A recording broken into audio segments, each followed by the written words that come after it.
That's all.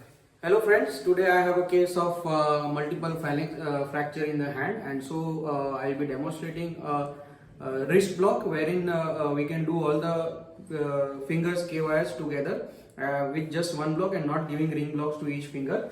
We can see here that I have an index finger, middle finger and ring finger proximal phalanx fractures. All the three are fractured. My plan is to fix the index finger and the ring finger. But if I feel that this is also displacing, then I'll also fix the middle phalanx, middle finger.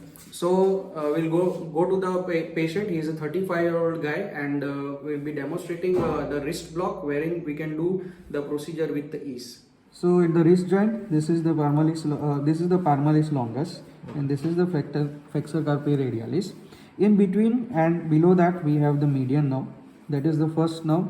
Then this is the flexor carpi ulnaris. Whenever if you ask the patient to flex the hand, if you ask the patient to flex the hand, you can feel the flexor carpi ulnaris, and that is the point where you block the ulnar nerve.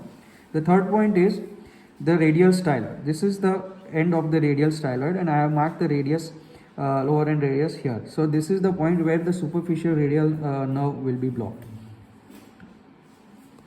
Now all the points which we have marked will be blocking the nerves, three nerves of the wrist. But whenever you insert the needle, it should be above the wrist crease. It should not go below the wrist crease.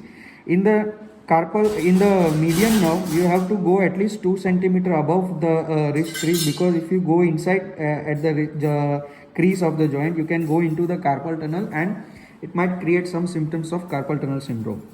So at first point we will be injecting at the median nerve. We will be giving around 5 ml of 2% lignocaine. This is almost 2 cm above the wrist joint. Current lage chhe? So patient is getting a sensation of current, and now I will just withdraw a little bit of the needle, give a back push on the syringe, and give almost 5 cc of the drug.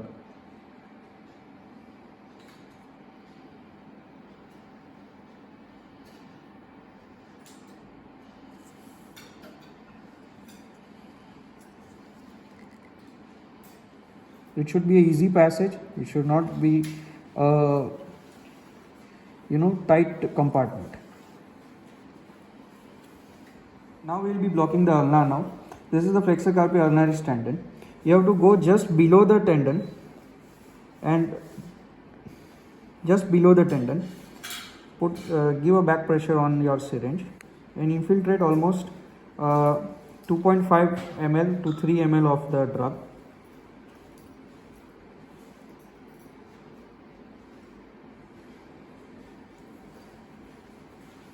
Withdraw it a little bit. The needle should not come out of the skin.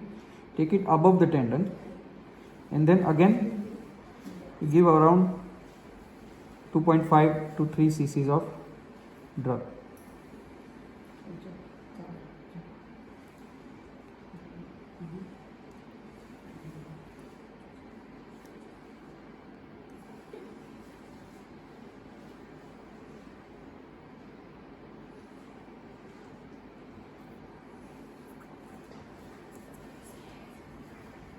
And at the radial now, what we do is pinch the skin and insert the needle into that.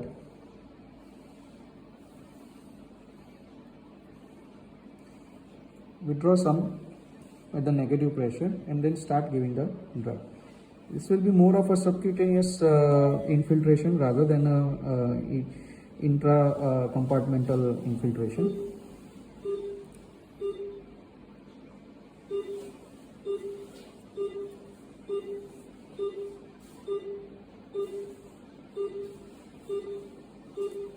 You can go again inside and put it at a lower end from the other side of the bottle.